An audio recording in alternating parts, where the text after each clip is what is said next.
सत श्रीकाल जी सारे में वेलकम बैक टू सुखी जोबन ब्लॉग्स। गाइस, जो लास्ट मैंने अपडेट दी थी उस अपडेट से लेकर आज की जो अपडेट होगी बहुत ज़्यादा डिफरेंट होगी, क्योंकि इस दौरान काफ़ी सारी ऐसी न्यूज़ आई जिससे हमें काफ़ी सारी पॉजिटिविटी मिली है। तो सबसे पहले बात करते हैं वैक्सीनेशन की। आप देख सकते हैं एज ऑन 24 अक्टूबर 2021 हमारा जो नेशनल रेट है 16 साल से ऊपर के जो व्यक्ति हैं जिनको B1 लगी है यानी कि फर्स्ट जैब लगी है वो है ऑलमोस्ट 86% और 73% वो हैं जिनको डबल डोज लग चुकी है नेशनली। तो न्यू साउथ वेल का सबसे पहले देखते हैं कि क्या है वैक्सीनेशन रेट। जो फर्स्ट डोज है 93% एंड सेकंड डोज वाले हैं 85% है। इसीलिए जो इसके बॉर्डर होंगे वो भी सबसे पहले ही ओपन होंगे, जो कि ओपन होने जा रही हैं 1 नवंबर से।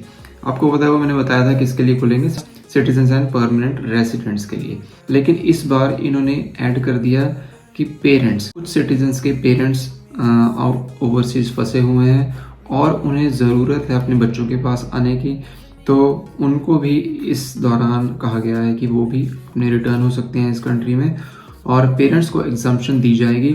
जो पेरेंट्स आना चाहते हैं वो भी आ सकते हैं। न्यू साउथ वेल ने जो 1 नवंबर से ट्रैवल शुरू होने जा रहा है, ये कुछ कंट्रीज़ के लिए खुला है। वो किन कंट्रीज़ के लिए वो मेरी लास्ट वीडियो में आप देख सकते हैं।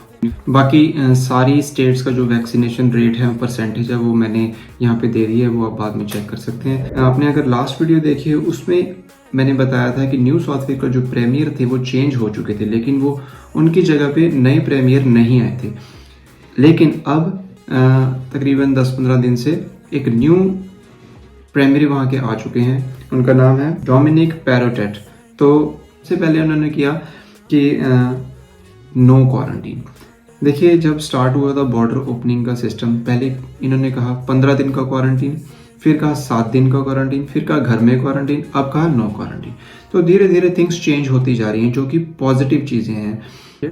तो न्यू साउथ वेल के जो प्रीमियर है ने कह दिया था कि टूरिस्ट एंड फॉरेन ट्रैवलर्स के लिए नो क्वारंटीन होगा, लेकिन इसको बाद में प्राइम मिनिस्टर स्कॉट मॉरिसन ने क्वैश कर दिया मतलब खारिज कर दिया।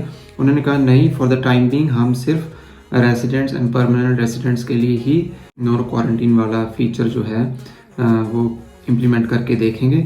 बाद में देखेंगे कि कैसा चल रहा है। अगर वो सब कुछ सही रहा तो स्टूडेंट पे भी वो चीज़ इम्प्लीमेंट हो जाएगी।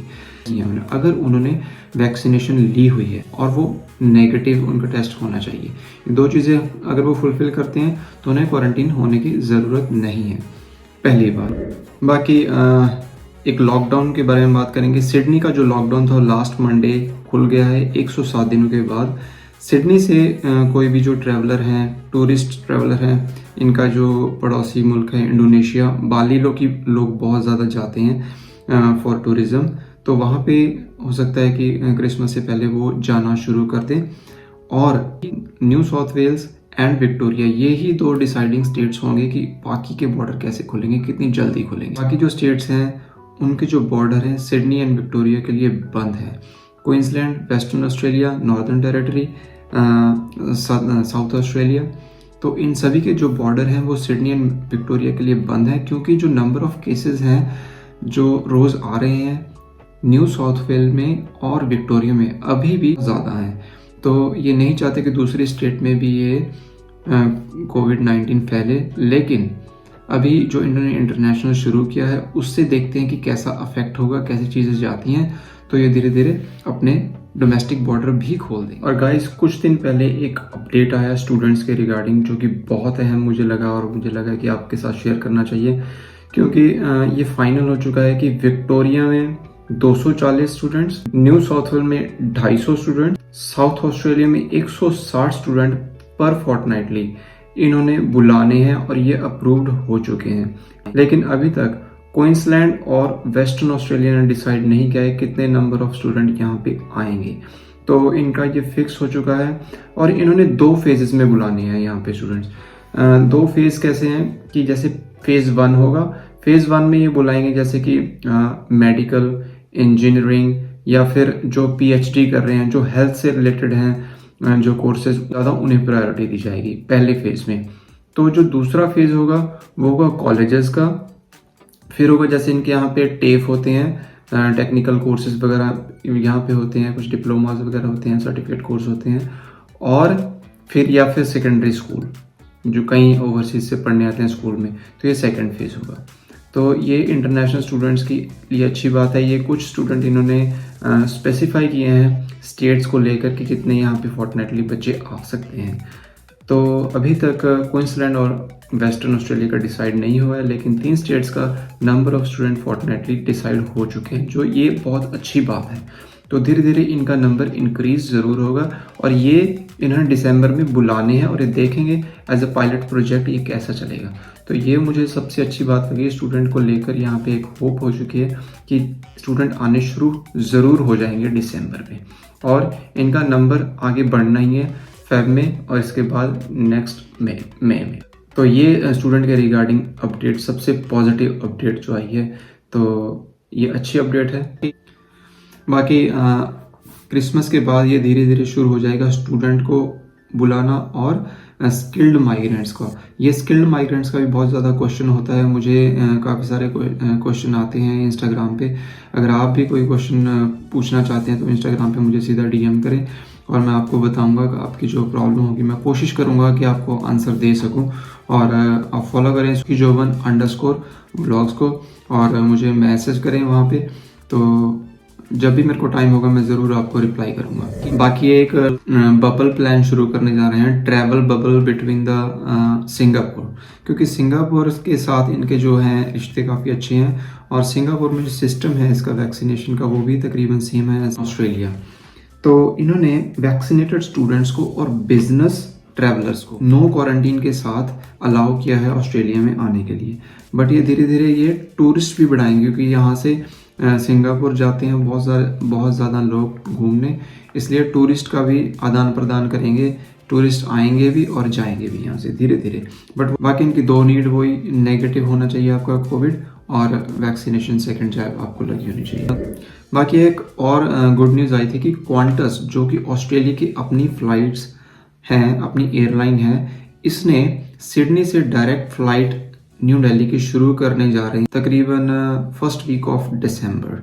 तो ये तकरीबन 10 सालों बाद शुरू हुई है। 10 साल पहले चला करती थी लेकिन ये बंद हो चुकी थी, अब दोबारा इसे रिज्यूम किया जा रहा है। तो ये भी एक पॉजिटिव चीज़ है, स्टूडेंट डायरेक्टली सिडनी में आ पाएंगे। लास्ट में बात करते हैं वेस्टर्न ऑस्ट्रेलिया की, जिनका वैक्सीनेशन सबसे स्लो है। तो यहाँ पे जो फर्स्ट जैब जिन्होंने ली है वो 70% है, और अराउंड 59 और 60% के पास जिन्होंने सेकंड जैब ले ली है।